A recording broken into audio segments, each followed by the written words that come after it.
panel first. We're going to have a first panel now, where I invite Ida Jansi, an independent consultant and activist from Holding the Line in Belgium, and Martin Hultman, who is an associate professor at Chalmers University of Technology.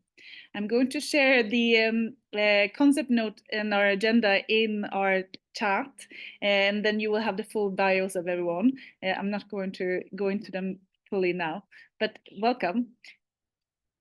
I would like to ask you a few questions in terms of how did we get here? What is the context and the backlash that we are seeing in our specific region?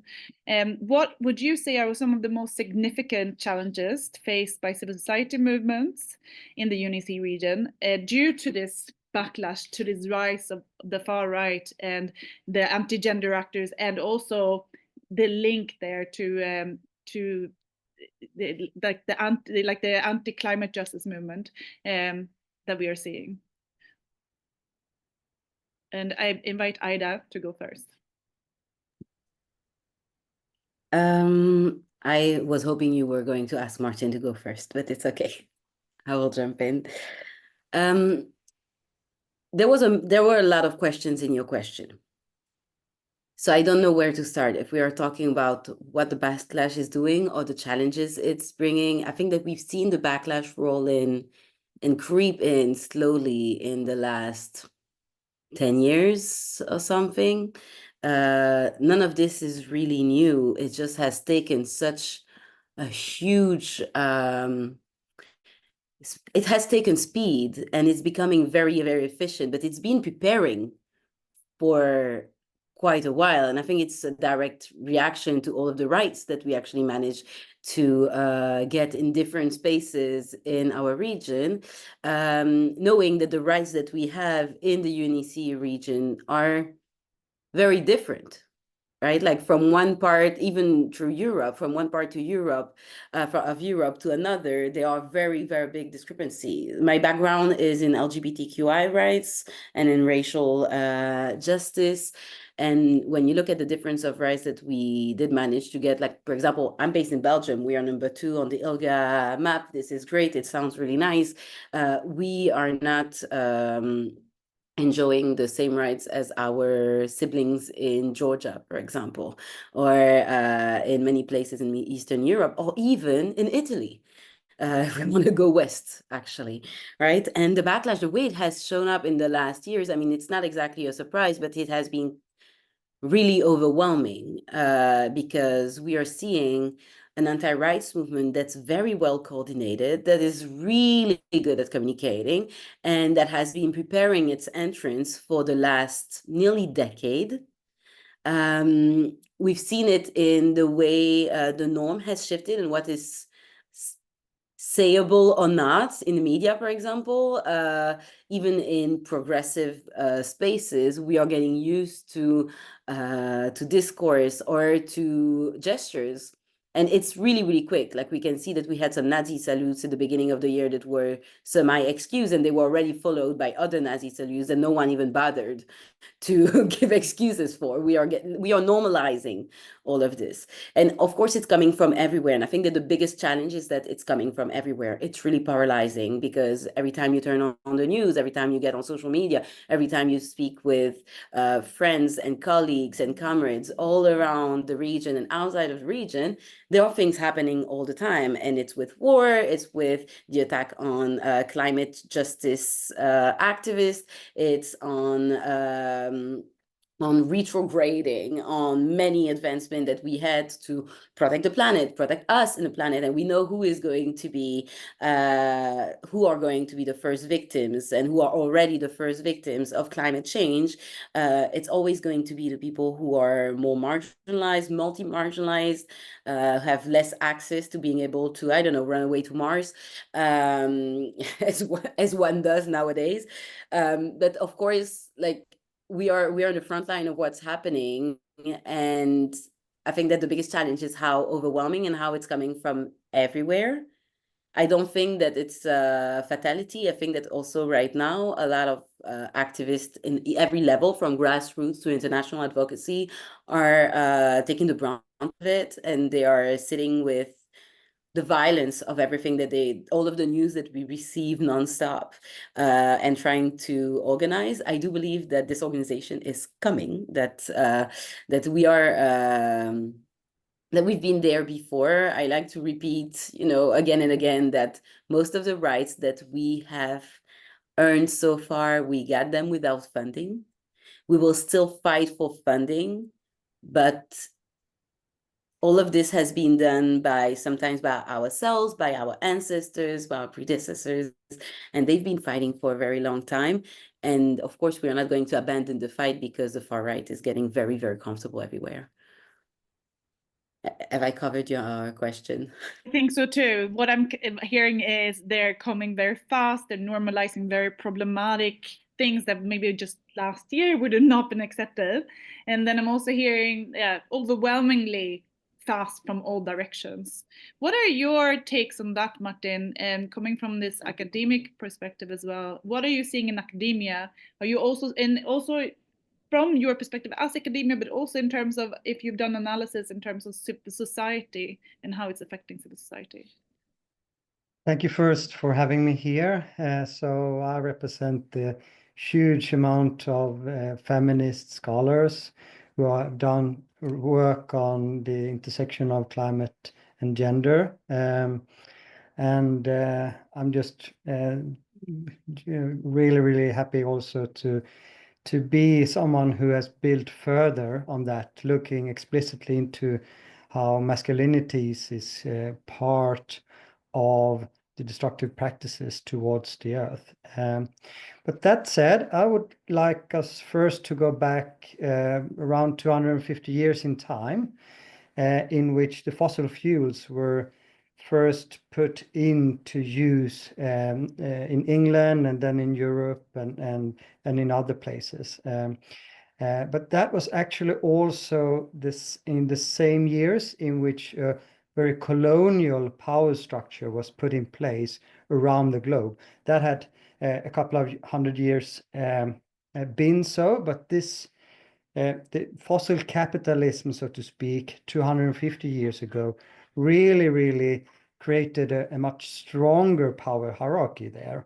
And that we are seeing also playing out today. So that could be a starting point for our discussion. We can also start 40 years back, in which climate science was up on the political agenda. It came into the UN structure, and the UN Convention was negotiated, and the IPCC was set up. But at the same time, the fossil fuel companies and other with interest to delay or deny that knowledge, they came together in what has been called a climate denial machine, which is really researched by environmental sociologists. And we are living in that type of denial or delay also. And what we're seeing now with the influence of the fossil fuel interest and how that lobbyism then 15 years back started to target the far-right political parties, because at that time they have targeted the conservative parties for 15 years or so. But around 2008, 2009, with the Copenhagen meeting, they forged a new alliance in between fossil fuel interest and right-wing think tanks to influence the far right. So that turned into a very strong ideological alliance that has now had the first success with Trump and Bolsonaro and others, and also the Sweden Democrats in Sweden. And then a fourth aspect of this, which I have also studied together with colleagues, is the digital media and the social media that we see the last 5 years or so, in which anti-gender and fossil fuel lobbies and climate denial, and also what I've called industrial breadwinner masculinities, and Kara Daggett calls petromasculinities, has really forged a tremendous strong force, which is now taking over, not least the government in the US and also in other places. And we have seen the influence in Saudi Arabia, Russia, China, and other places as well. So those four backgrounds I want to kind of give from the academia as explanation also to what we see today. And for those who don't know what breadwinner masculinities are, could you give a short definition of it?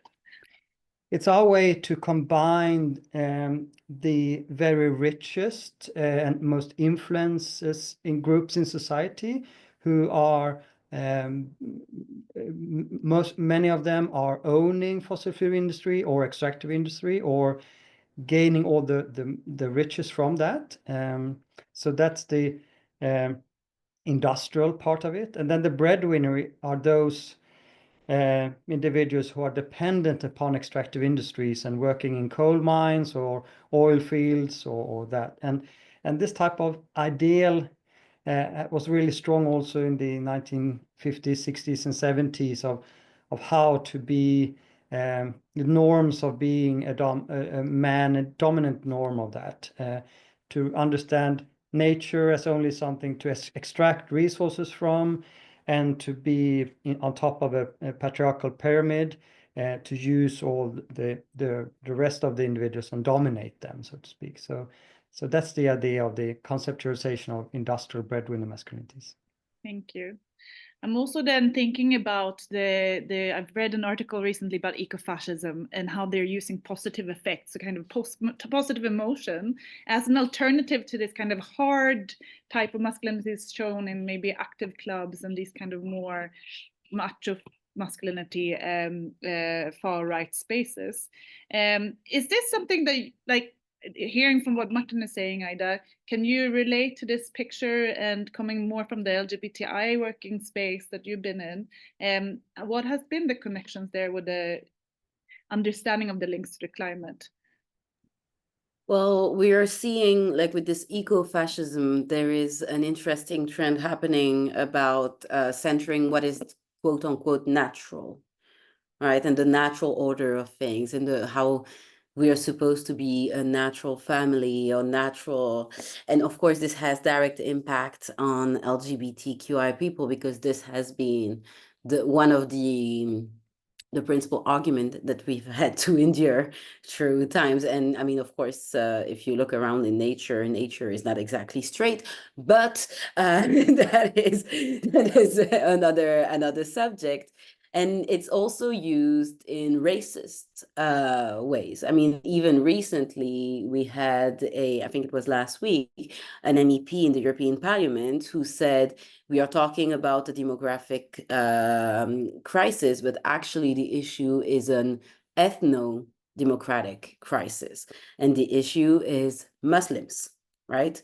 And how we are getting more Muslims and not enough basically strong white people. We are going back to vintage, I'm going to call them like this, vintage views, all of those fascist views that were really in fashion 100 years ago, that started actually 150 to 100 years ago with the rise of quote unquote racial science and all of the notions of genetics. And we are seeing now that those same movements, the anti-rights movement, I mean, all of these people are connected.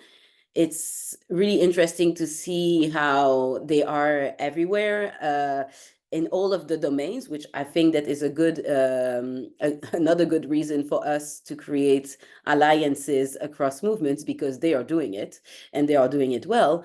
But some of them were even funding racial research again, like genetic racial research, to prove how whiteness basically proves more intelligence, even going so far as doing sociological experiments with sex workers to link the size of a penis with intelligence. So really, like, we are going back to things that have been debunked and re-debunked. And I mean, it doesn't matter how much science we produce on it at this point, they are just creating their own literature. And of course, for LGBT people, I think that we are also a little bit of a distraction, right? Like the entire focus on fighting trans people is a very good door to open. Then you can segue on other population, and we are seeing it, and we are seeing the consequences also on race and racism. And if I'm taking the example of last year's Olympics and the entire debacle around the Algerian boxer who was accused of being a trans woman, what is really interesting is what we are being told by this natural order. What they deem natural is that there is one way of being a woman, and that they are even doing pseudosciences with it, right? And they are giving you what are the levels of testosterone or any hormone that you're supposed to have to qualify as a woman. But if these numbers have been collected with white women, knowing that 85% of the global population more or less is racialized, this leaves about 15% of white people in the world, and then you divide it by roughly 2, you have 7.5% of white women. That is not a very big source of data to impose on the entire world. And so this is used both as a transphobic trope. It's going to tackle intersex people. It's going to tackle lesbians and other people who may have gender expressions that don't fit with what is considered as being a good woman. And then it's going to target also a whole lot of racialized women who do not qualify as good white women. And it's a very exclusive system. So they are going back to the idea of nature. They are bringing the idea of building walls to preserve this kind of beautiful society, which, again, nothing is new in that. And it's a very good way to cancel or to attack the global majority at this point, because we are talking about minorities. But if you add all of the micro minorities together, at some point you have more minorities than the majority that they are defending. Yeah, I think you're touching upon a really crucial point, which we need to link to the regional forum, because we're going to look at population dynamics in SDG5 after this meeting that we're having now. So migration is a tool that the far right and gender actors and anti-rights actors, they're actively using as a tool, right, to blame everything that's going wrong. And it's a narrative that is mapped by many feminist groups now. So there is quite, and it is impacting the population dynamics, and there's that link there. But I'm also hearing another thing from both you and Martin, and that is information integrity. Like, what is information integrity today? If we have this group who don't care about information integrity, they create pseudoscience, which is paid by tech billionaires. For example, there was a recent documentary by Hope Not Hate, which showed a clear link to a tech billionaire that was funding them in secret, but then said he didn't know they were extremist far right, you know. What is, like, what, how do we ensure information integrity in these times, and how does information integrity like play out in these spaces in terms of AI disinformation, or yeah. And I didn't say who speaks, but I'll go Martin. Sorry. First, I want to just support what Ida just said about LGBTQ plus. It's so important also to have the historical understanding there, that the Nazi, the first that they were out for were the LGBTQ people. So it is coming back. We need to understand that this is an alliance that we need to create together. So I just want to really support that.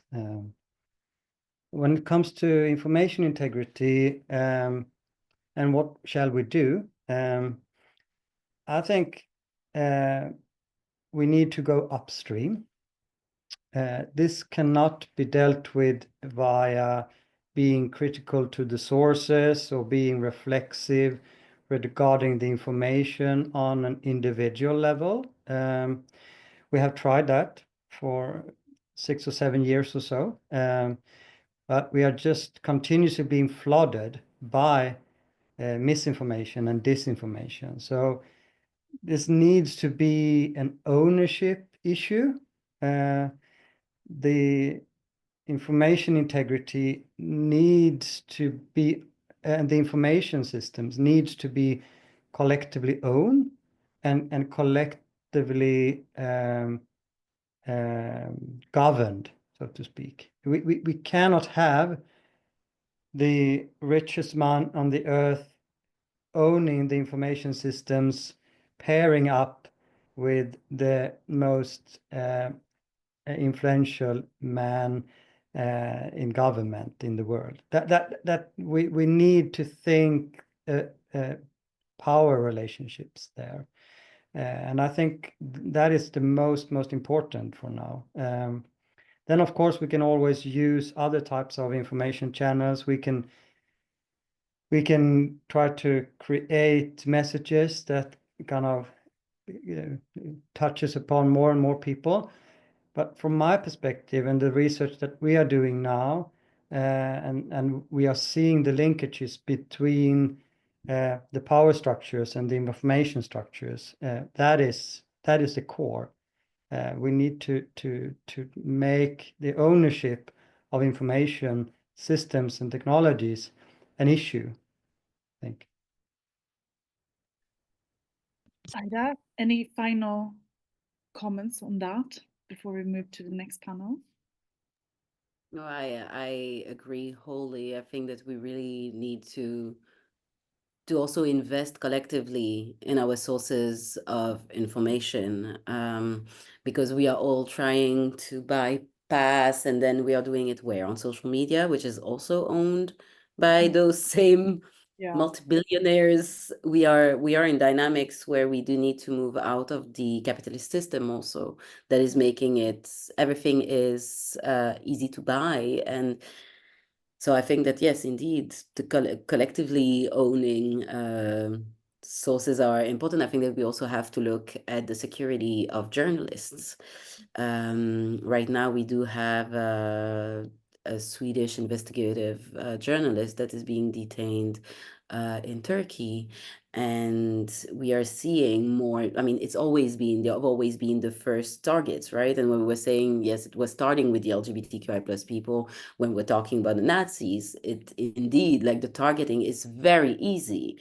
You just unplug the media, make sure that any reliable source is gone. You start by targeting the people who are multi-marginalized and have less empathy from the rest of the community. And then you just work your way up, and it's very easy. And I'm thinking of other people such as sex workers. Sex workers is a very interesting Venn diagram of people that can be targeted, because you will find women, you will find sexual minorities, you will find queer people, you will find migrants, you will find people who are undocumented, and you will find more vulnerable population. And you can imagine so many ways of targeting them and being able then to reach so many other populations, right? So we really, really need to collectively pay attention to the most marginalized of us, because first, I mean, they deserve our collective support, but also they are, if we have to be selfish about it, they are the gateway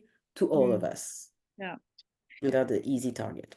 It's like that quote, first they came for the Muslims, and they came for all these groups, and then they came for me, you know? Yeah.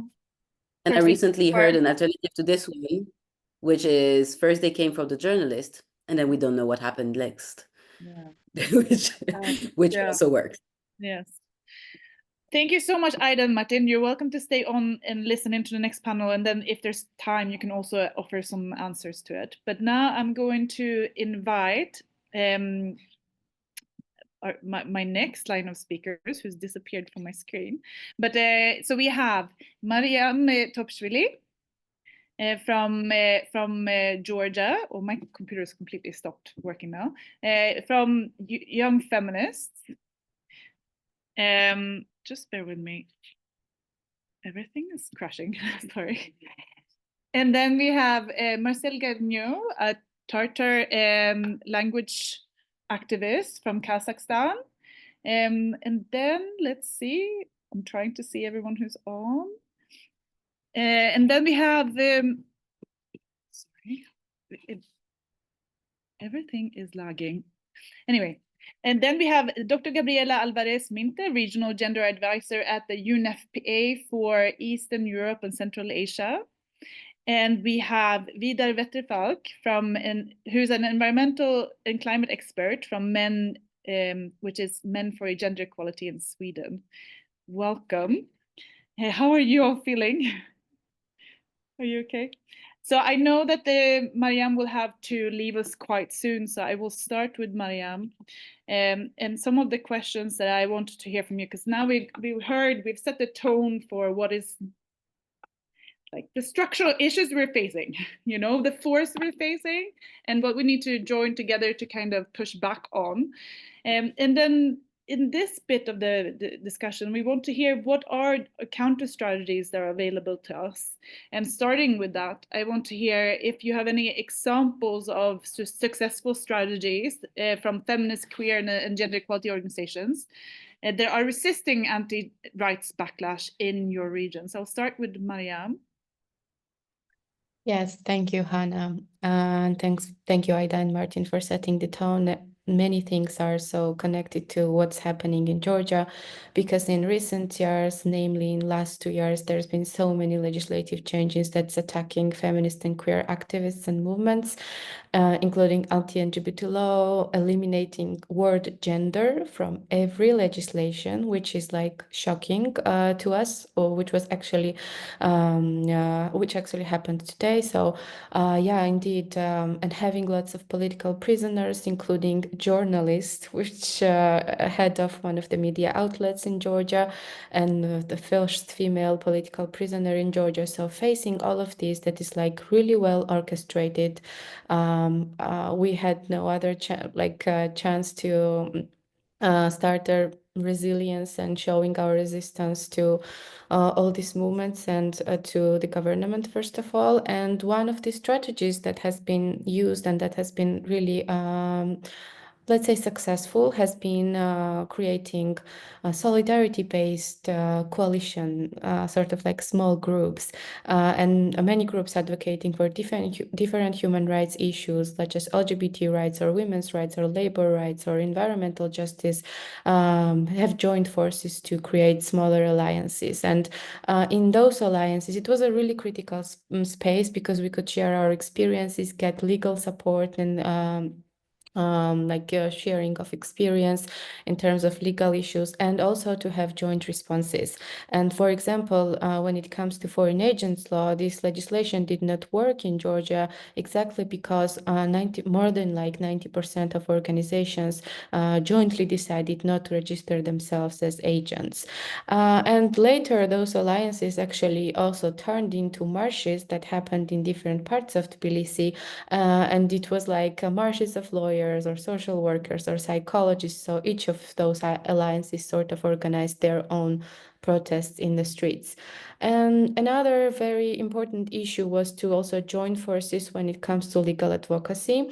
Organizations have emerged in strategic litigation using national and international legal mechanisms to at least holds governments accountable for the human rights violations, and to support activists as well, because in Georgia, legislation also changed when it comes to protests. For example, blocking the streets, the fines for blocking the streets, which is essential for protests in the streets, right? Increased from 500 lari to 5,000 lari, more than 10 times. And currently the fine is around 1,700 euros. Also, detention dates increased from 5 days to 60 days. So lots of activists needed legal support that has been entirely organized by civil society.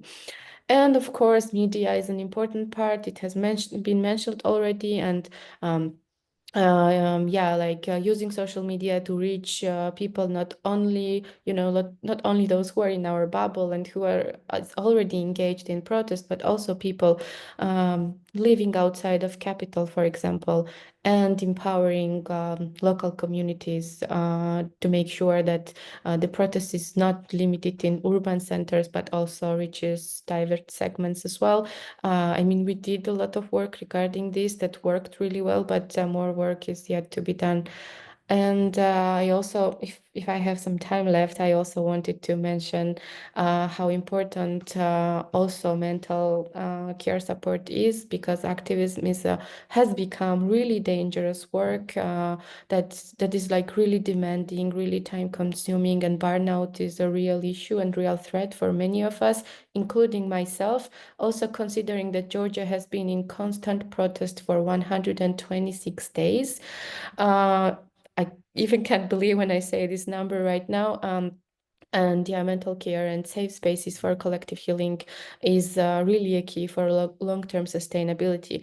But what has been a problem regarding this is really resources and funding.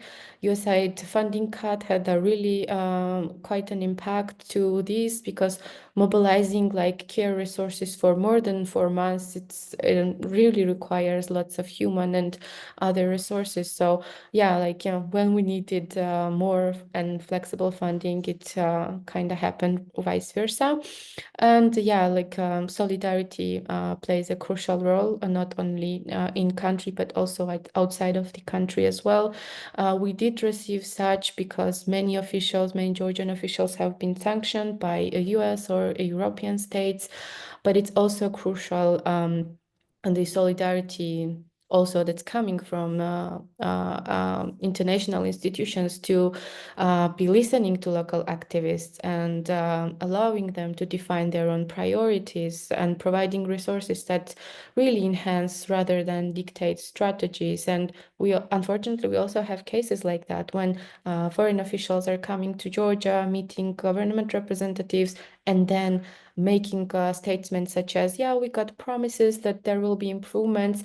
That really made us really furious activists, because we know it's just a promise and it will never be implemented, and it kind of creates an image that, everything will be okay in like several weeks, but it's not happening. So yeah, we did receive lots of solidarity from outside Georgia, but it really needs to be strategic. It needs to be in accordance to whatever's happening on the ground.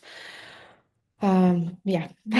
Thank you. Marcel, do you recognize yourself in the picture that Mariam is pointing out? I saw that you nodded in terms of mental health, and I think that's something I can also sit and nod at, because there's been a massive, a lot of mental health issues within the movement in the last just few months. It's been ramping up. Yes, actually, I got there was a mental support project by one of our civil organizations that provided 5 free sessions with the therapist, and I got that, and I stayed with this therapist now for 2 years, like I think already 3 years. So that was super helpful, because it's difficult to find a therapist, and especially for the activists, I feel, because this is a very specific thing. I can relate in many things to Georgia. And I'm very much aware of things happening in Georgia. I have many friends, and in Kazakhstan the situation is interesting, because I can say that it's better than in many places around, but unfortunately it's not because we are getting better. It's because the countries around are getting worse in the sense of human rights and the situation in general with the rights. I can give a regional example this year, a case study, so to say.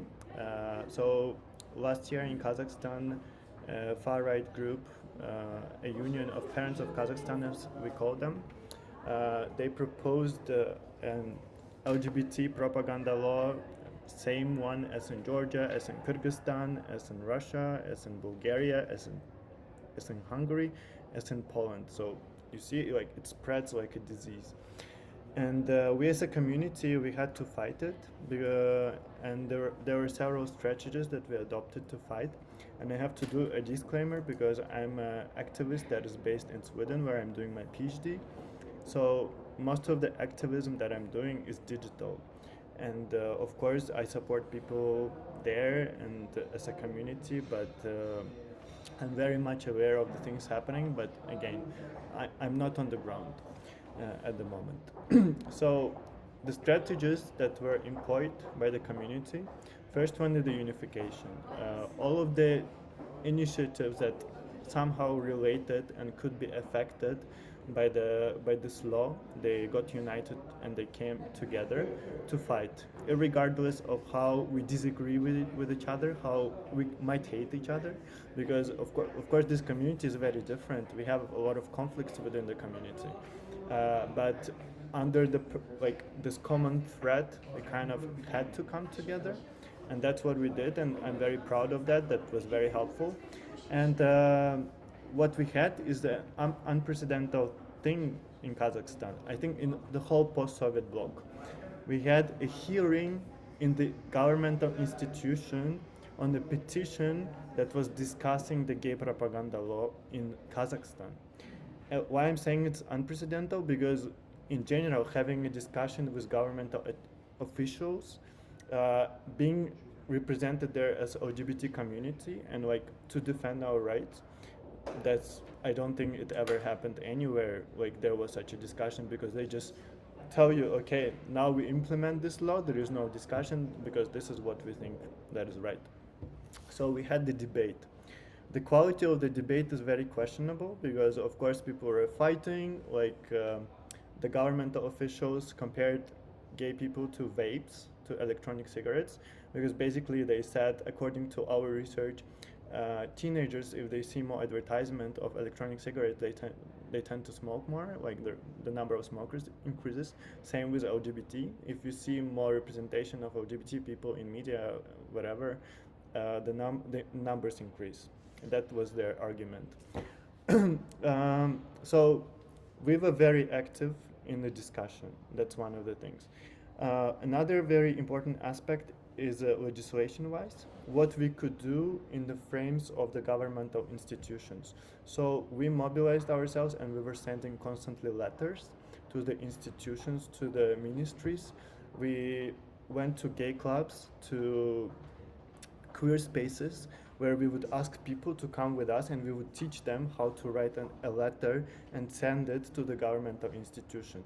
Because people, like, of course, we as civil activists, we know how to do it, and it might take just 5 minutes. We were creating guides for people, like teaching them how to do it, because people are lazy. For them to do such a simple thing, it might take a lot of effort. And thankfully, Kazakhstan is a very digitalized country, so everything can be done digitally. And that's another thing that we did a lot. Another aspect is again media, because Kazakhstan is such a country where media plays an important role. And there I would say there are two things.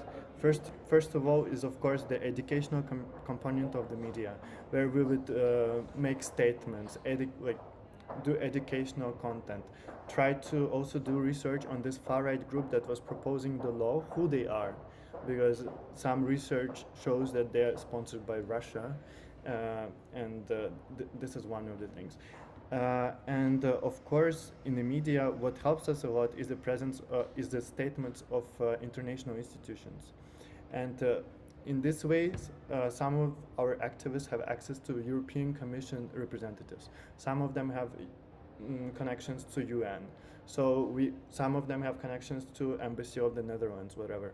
And so all those people were reaching out everywhere possible, so that we could get official letters, official statements being sent to the Ministry of Information and Culture that was responsible for the review of this petition, and get the official statements of the international community. Because back in 2014, Kazakhstan actually already adopted this law, but it was never as much discussed. It was there was not a big backlash. Kazakh community, LGBT community back then was strong, but it was very small, unfortunately. And what helped us is that Kazakhstan was applying for the candidacy for the Winter Olympic Games, and then Winter Olympic Committee made a statement saying, if you are applying and you have this LGBT propaganda law in place, we revoke your candidacy. So if you remove it, we allow you to apply. If you don't, no. So Kazakhstan just revoked, and that's the only thing that helped. And the last thing, that is actually my area of some research. I love researching such thing as queer language. And we can approach decolonial queer language. And we can approach queer language through different sides. One side is how queer people talk about themselves, right? How do we communicate our queerness, etc. And that's one aspect. Another aspect, how I think it's very important, how do we phrase our language in the communication with homophobic people, with these far-right groups, because talking to them in the queer language that we talk about ourselves is not the right one. It doesn't work. They don't listen to us.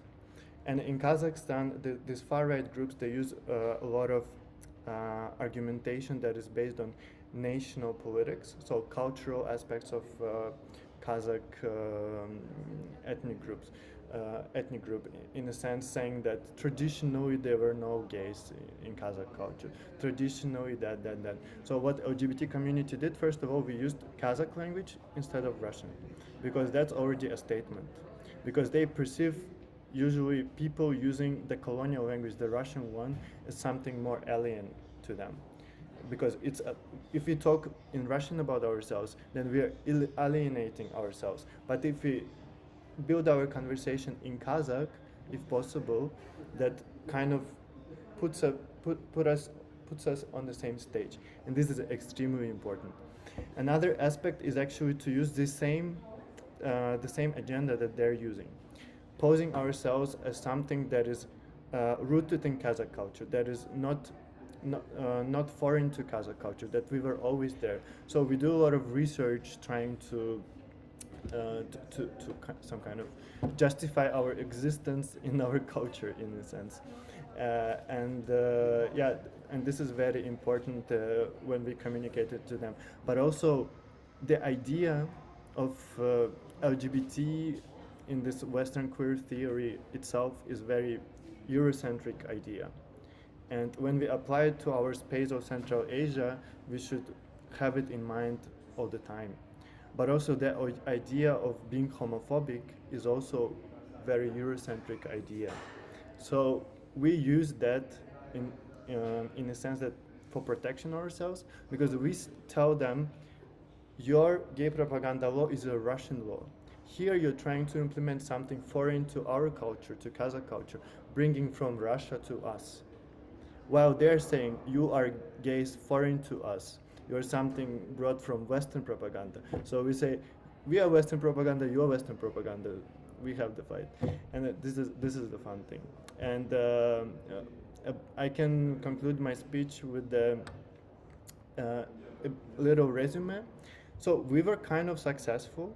The law was not adopted. They partially accepted the petition saying that any kind of sexual propaganda should be banned.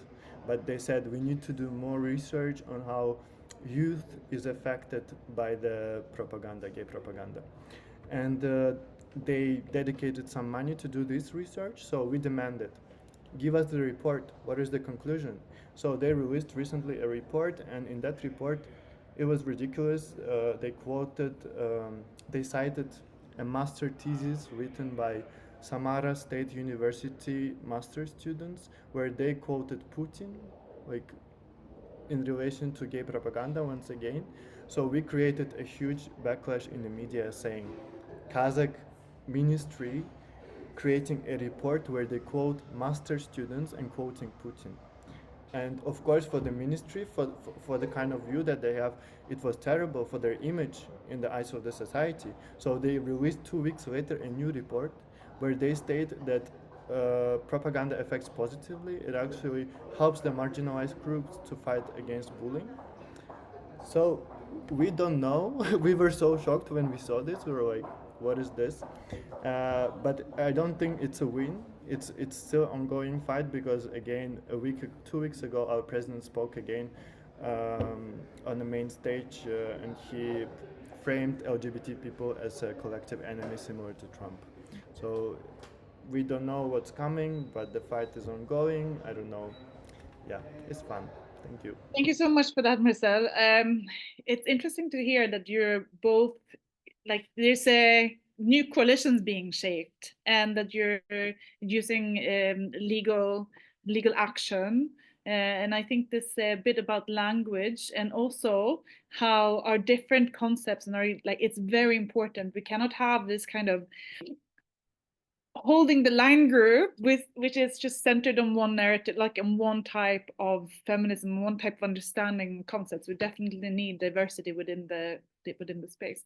But it also brings me into, because you touched upon it, like the support of the international community. So that's my question to Vidar and Gabriella. And that is, what role does international solidarity play in supporting local movements facing backlash? And how can we best leverage international support while ensuring it does not undermine the local agency? And Gabriella, please go first. Okay, thank you. Hannah, I want to turn your question the other way around. Because we're in the Regional Forum on Sustainable Development, and we have an intervention today by the president of ECOSOC that said that the UN is facing the most difficult moment since it started 80 years ago.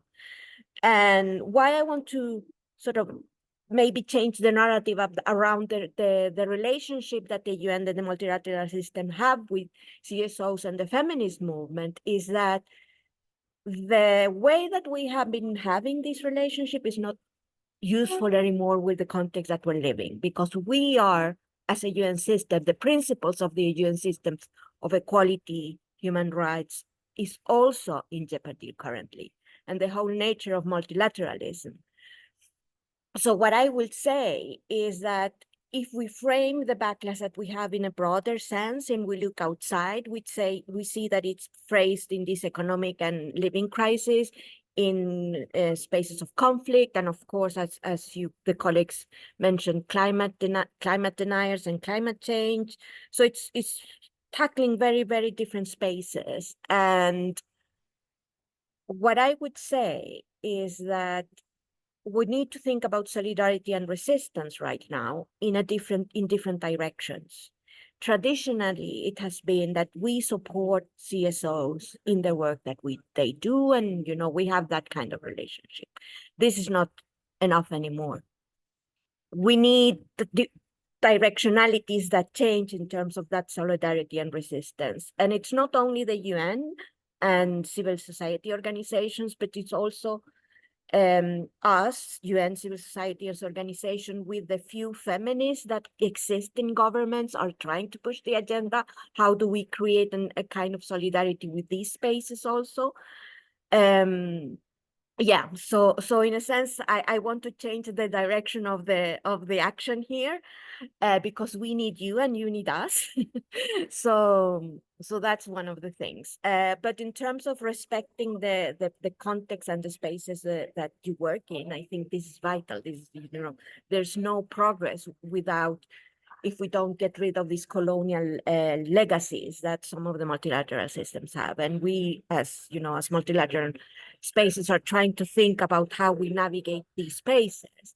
However, you need to remember all the times, I say this all the time when I speak to external, that the UN is just a representation of the governments that you choose. And that is what is also very, very important for us to count on the citizenry of the countries that give us good governments that can support our agendas. So this is the first space. The other space that I want to maybe address is that if you look at the backlash, we know that it works sort of at the institutional level that we have discussed, pushing back against legislation, pushing back against information and the narratives and all of that. But it also works at the individual level in the minds and hearts of people. And that's, I think, is the most difficult space for us to think about how we navigate this space, because there are some people who are electing these representatives. And why is that happening, and how we can support work, civil society and UN system to think about how can we sort of crack that nut and think about how we can create a more diverse democratic dialogue and civic dialogue in the countries where we work, I think is really, really important. And and Hannah, just final point. You asked me about successful examples, and you didn't ask me now. I was thinking about the first question, and I was trying to think and trying to think and trying to think. And what I think is most useful for this conversation is my origins as Latin American. I'm from Chile. And the successful examples that come from Latin America, like the green handkerchief movement, the anti-abortion movement, the anti-femicide movement, they always come from a space that is a co-creation of an agenda. It's the agenda that is co-created by the feminist movement, by some progressive elements of some governments, and by the multilateral spaces. So it's not one following the other, it's all of us together in a common sort of goal and working towards that. Of course, CSOs have a very different role and very important role, and they sort of lead the march, but it's not an agenda that is completely detached or completely separate from other agendas. No, these are two very good examples that you're making, because we also have discussed this within Holding the Line, some of the good examples for how you push back and how you really hold on to the progress you've made, or even push for more progress, you know. And I think what you're saying about the UN space, and that it's a reflection of the people we choose, the governments we choose, it's a really fair point, which means there's quite a lot of work that we can be doing on the national level, local level, as civil society as well. And also there's hope there, because governments are hopefully not autocratic. Maybe some of them will be soon, in the way the world is moving very fast, but there is still hope. And I think that is what, like, I find a lot of hope in the spaces like this that we create. But Vidar, also coming to you with this question. So the international solidarity, how is that played into the work you do, and specifically then looking at the masculinities and the climate justice, and then the backlash you've seen in your work? Thank you. Yeah, so I come from the Swedish organization Men for Gender Equality, and we work to engage boys and men for gender equality and to stop men's violence, and working with the climate crisis and how that intersects with patriarchal structures and patriarchal masculinity norms as well. Very much in close cooperation with Martin Hultman, by the way. We're part of a global men engaged network, and there we have a working group for climate justice. And really, I really liked what you said, Gabrielle, about turning the question upside down. I was thinking in the same terms, that it becomes very clear that the experts, they are at the front lines of the climate crisis, and those people at the front lines at the climate crisis has to be at the front line of the negotiation tables. So that's very much what we are doing, and we are learning from them. So the local agency is really, their local agency is needed as a global agency. I also like what you said, Gabriela, about making dialogues and how can we create dialogues. And because what we are really working with it is to create safe and brave spaces where we together kind of unpack masculinities, unpack patriarchal structures and masculinities, to see how they are important root causes to the climate crisis, important root causes to violence against women, to all the injustices, and to become more clear in the understanding of that, and at the same time connecting to what is it that we are really longing for, what is it that we're really needing, what are the real needs, creates that kind of deep motivation that roots us deeper in so we get the strong motivation needed for the system's change, where care is in the center, where we are in reciprocal dependency of each other, and also between the earth and the humans.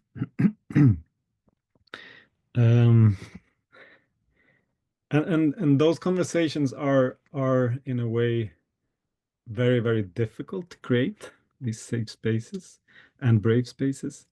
But at the same time, it's so simple.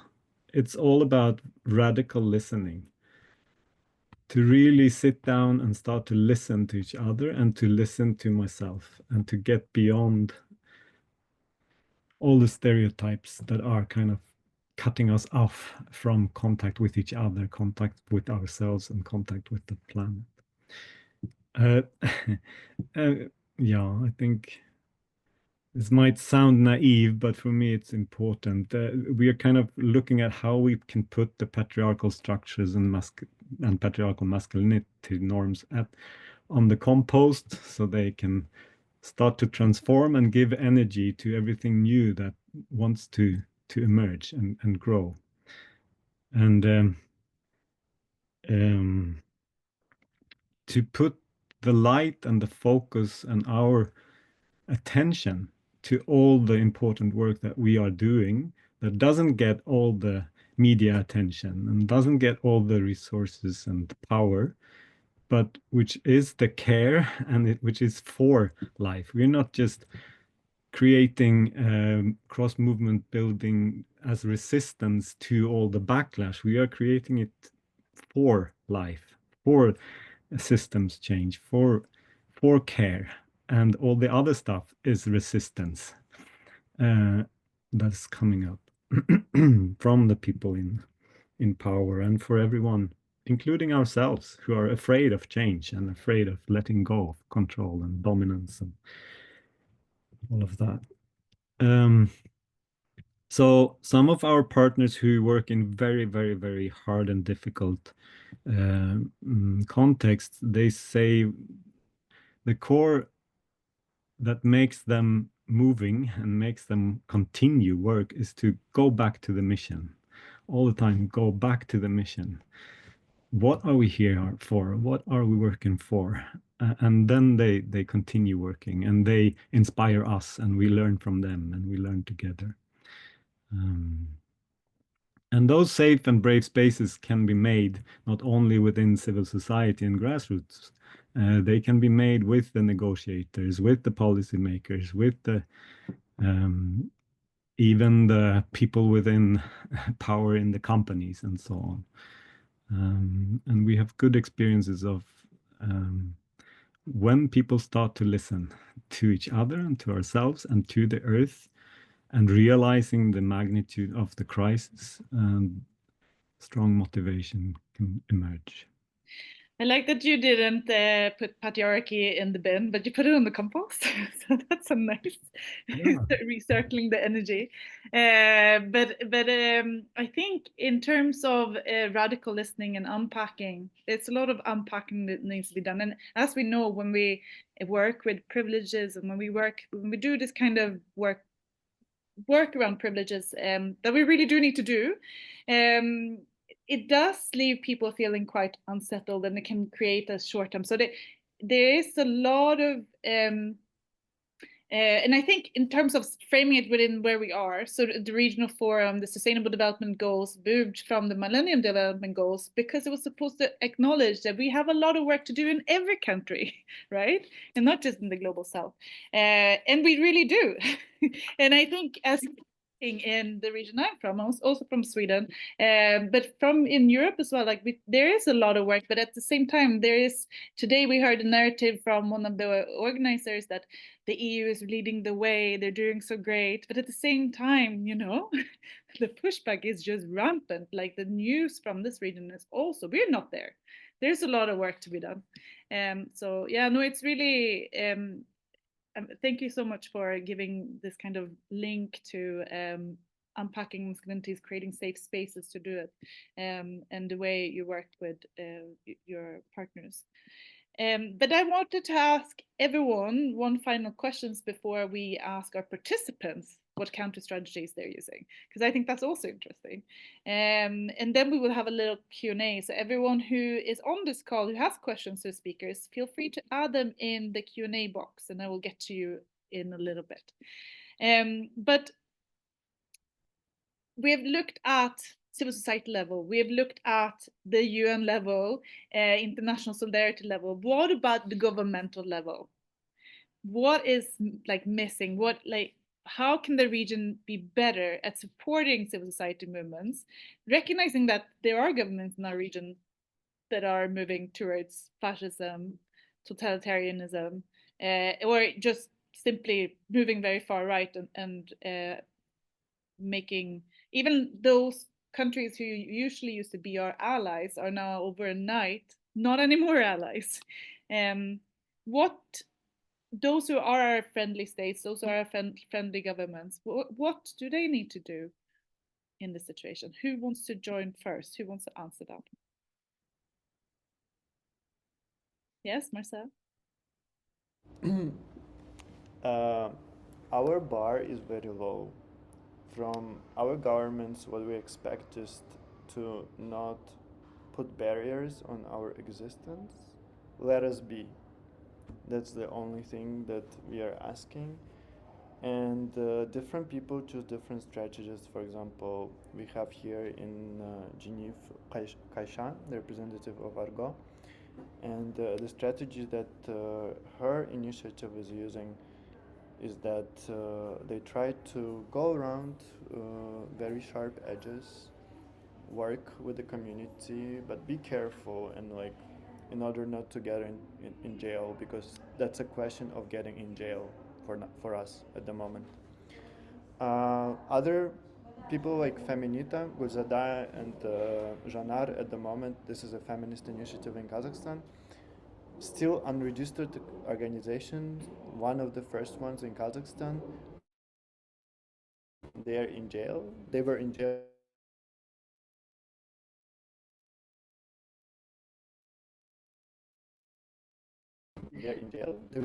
for 15 days. They were just, and for that I reason. think we lost internet connection, and it was just Marcel. before the 8th of March. We lost you for a little bit. Just summarize so we can get to everyone. I think my internet is out here. Yeah, okay. And the last thing I want to add is that when we talk to international institutions and international governments, we are often treated as still this little brother of Russia. All of the experts that work with our region, they are Russian experts.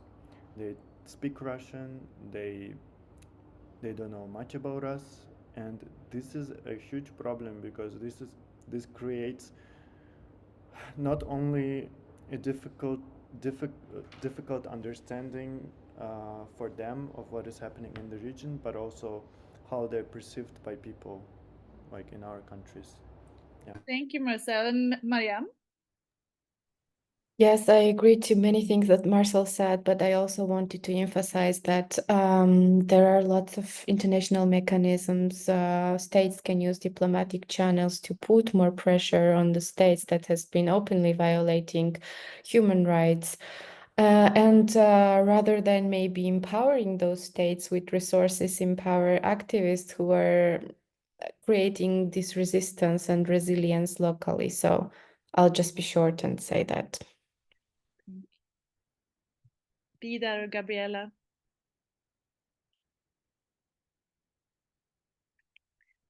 Let's go with Vidar. Okay, then we go with Gabriella. Yes, this is a difficult question to answer from a UN perspective.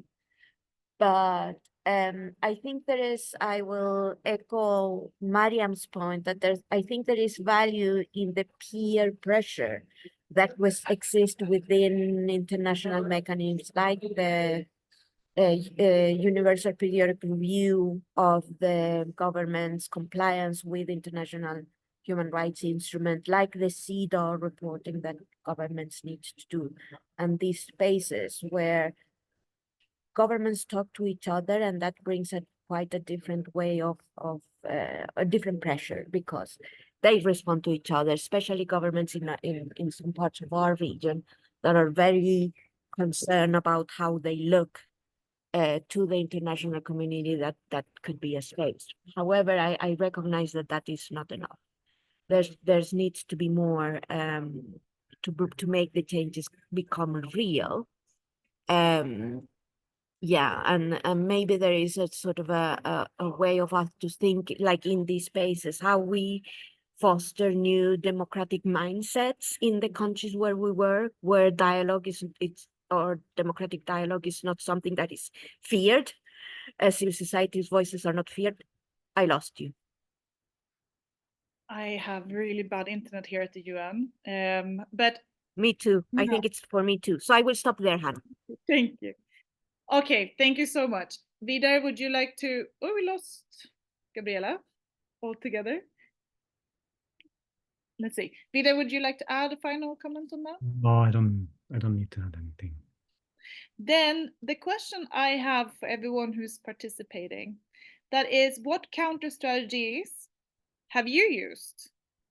And if they have been successful when it comes to holding the line on anti-gender and anti-rights actors. We have a Slido. We're not using the chat for it. So we have a Slido. The link is in the chat. And I will give you a few minutes to answer it before we show the results at the end of it. While you answer this, what I will do is I will go to some of the questions we have here. So from Austin Turner, the question is, the opening at the regional forum unfortunately lacked any mention of queer subjectivity. To what extent do UN institutions support queer political agendas beyond just on paper? And what public spaces are dedicated to this discourse within the UN system? Perhaps this is a bit difficult to answer now if Gabriela is not on the call anymore. I'm not sure if we lost Gabriela. I'm here. You're here. You just got lost from. Yeah, no, I think we have the same connection, Hannah. Okay, perfect. So it's kicking us out. Okay. I will repeat what I said before. The UN is representation of the governments that citizens elect. And the agenda that we follow is the representation of that. However, having said that, there is, if you look at the Office of the High Commissioner of Human Rights, there is a whole section around LGBTQ plus communities there. There is a special rapporteur working on these issues. It's part of the core preoccupations of the UN within the Leaving No One Behind agenda. Having said that, we recognize that the work in this is very contested because it's contested within the governments that work that represent the UN. So it's a space that we need to navigate very carefully, but we try. I also remember that we were contacted by the steering committee who'd wished to make a small intervention during this bit. So the steering committee, the Civil Society Steering Committee on the Beijing Plus 30. I'm not sure if that's Selma who's written on the Q&A, but if you would like to raise your hand, our representative from the steering committee, then we will make you a panelist. Please raise your hand and ask to speak. In the meantime, I have a question here to Martin, Mariam, and Vidar. And it says like this, or anyone else who wants to take it. So I'm calling from Azerbaijan, Caucasus, where people suffer from toxic masculinity, where not being masculine is denied. It is super deep in the post-Soviet spaces. Politically, economically, analyzing this, what is the suffering behind it? What are the systematic challenges in theory? And what is the solution to it? How governments benefit out of the patriarch system, and how does breadwinner masculinity extract resources in the system, sending love and peace? It could be a theory for a PhD. It's a big topic, but if anyone wants to tackle it or pick bits of it that you want to tackle.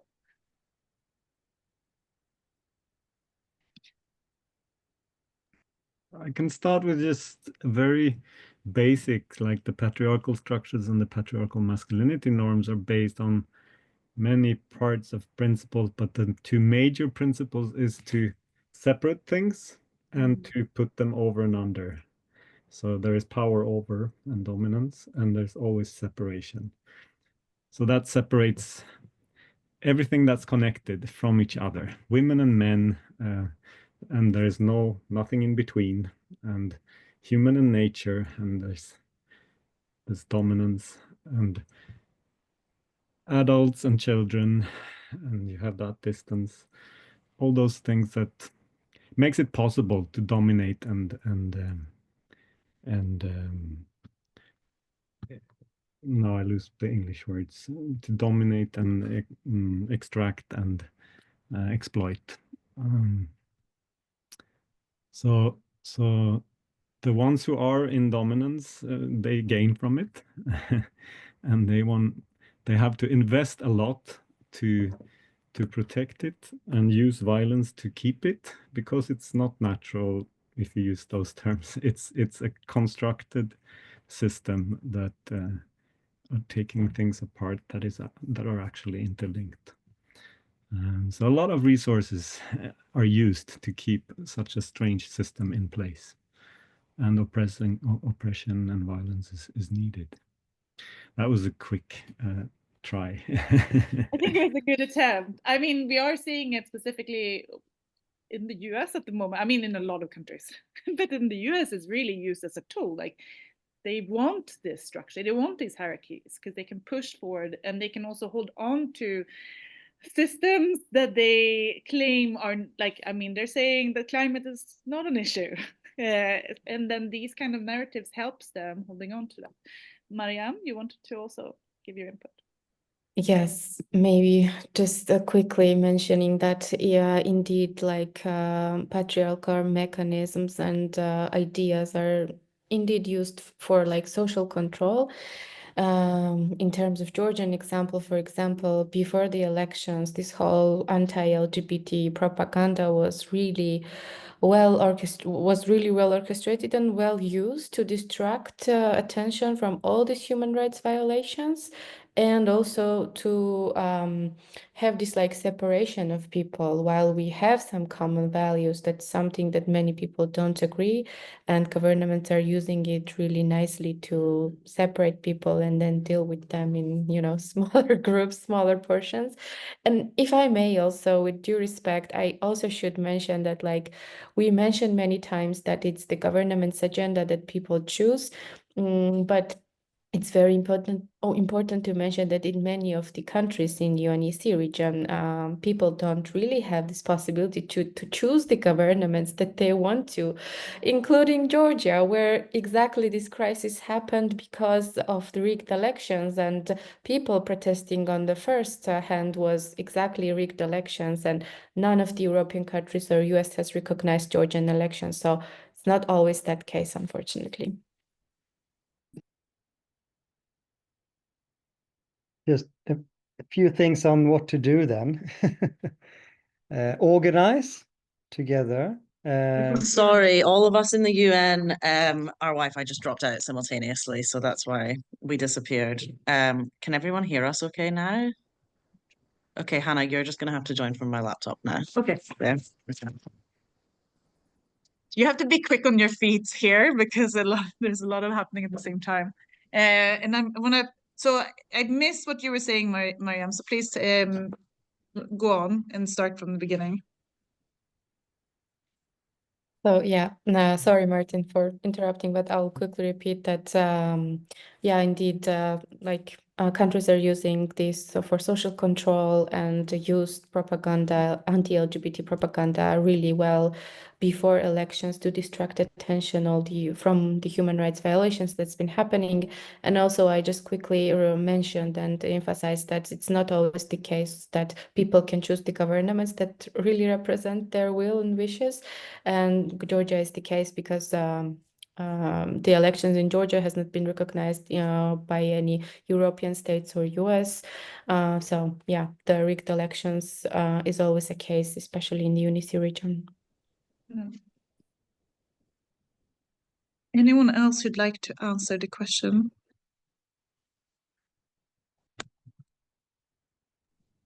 Martin, you started talking about solutions. Do you want to continue? I was just going to say organize together, target laws. I think that has been successful, at least in the Swedish case and many other countries. Just recently with this consent law, sexual consent law,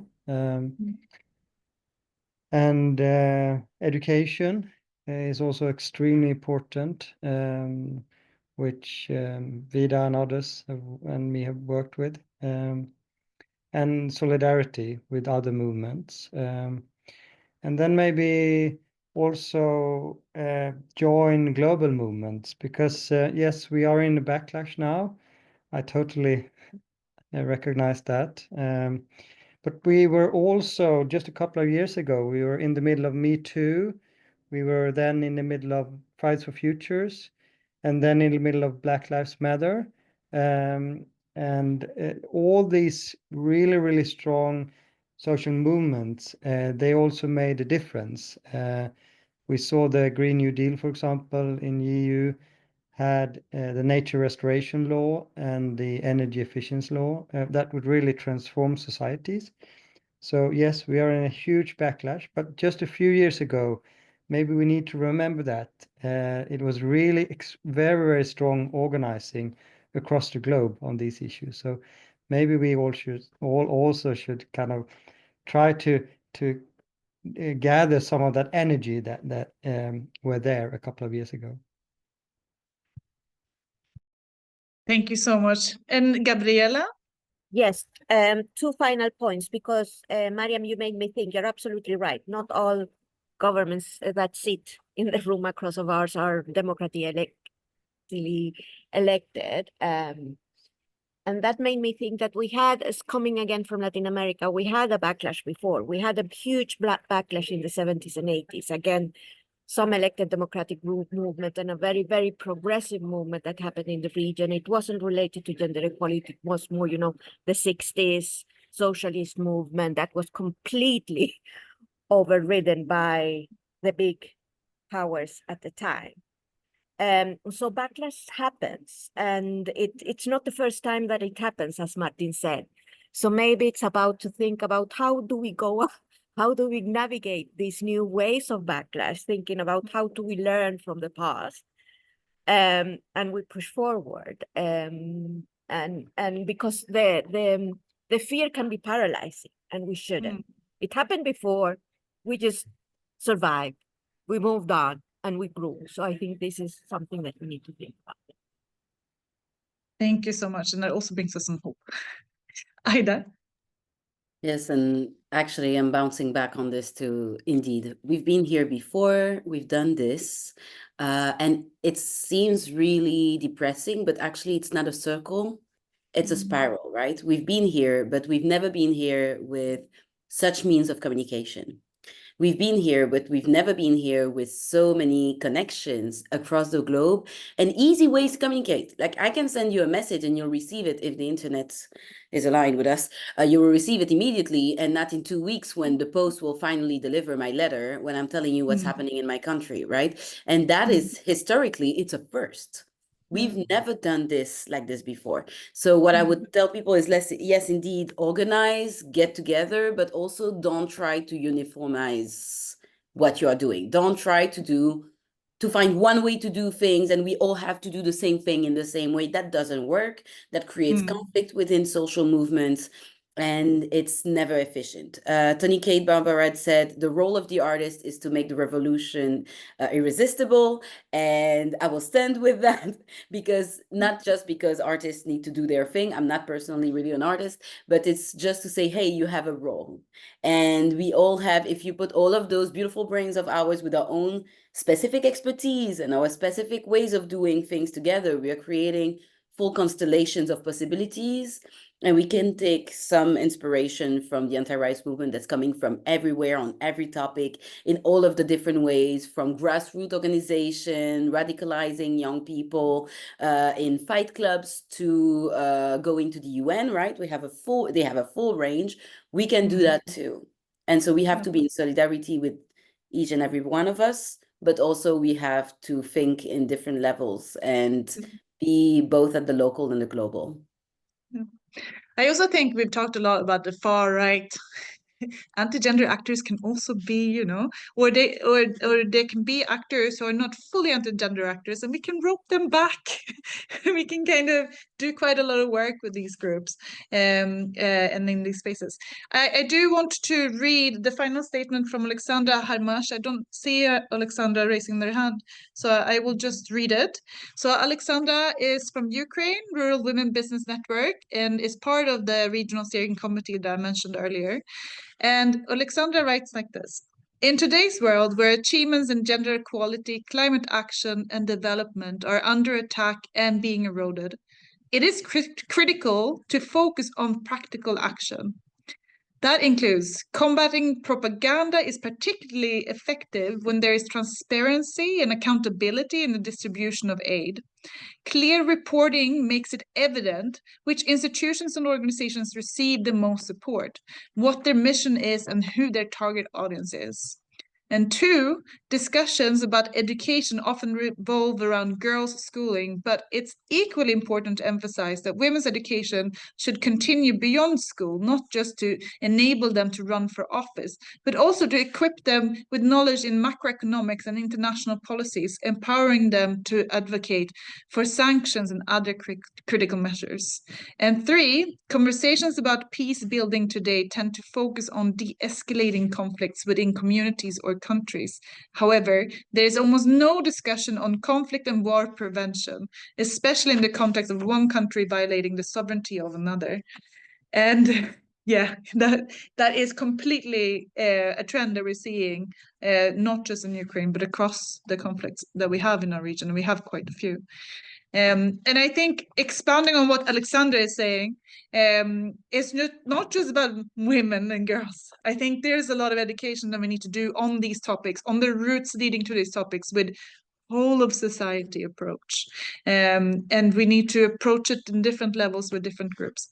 And with that said, I would love to get to all these brilliant questions you've posted, but I do welcome you to, we're going to have another session. We're going to have a mobilization space, not today, but in the near future to come when Regional Forum has closed and we have more time, where we are going to invite those of you who are from civil society to come and we can talk more openly about some of the counter strategies that you've been using in your national, local, grassroots level, and how it's working, how it's not working.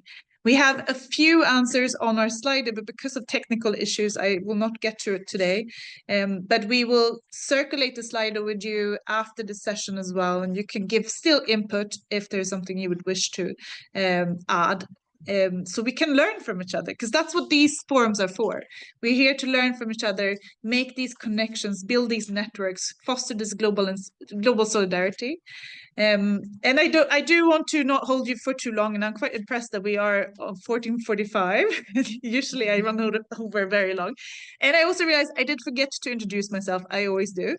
I am Hanna Gunnarsson from Women Engaged for a Common Future, but I'm also part of the ECE Regional Civil Society Engagement Mechanism here, coordinating civil society's input at UN level around Agenda 2030.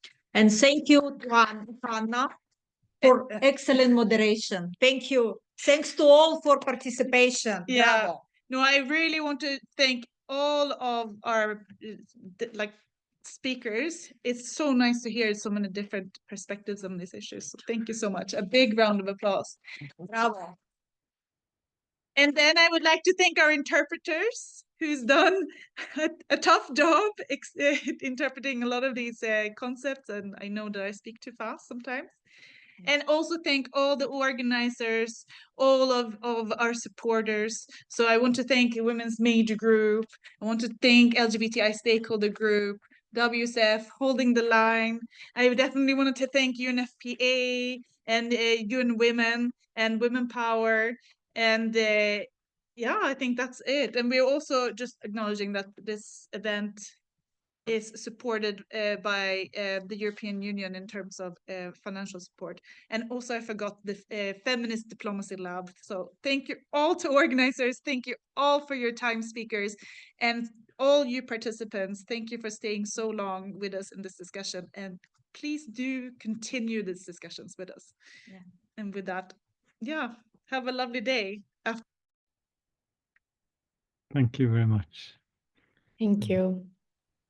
Thank you. Thank you. Bye.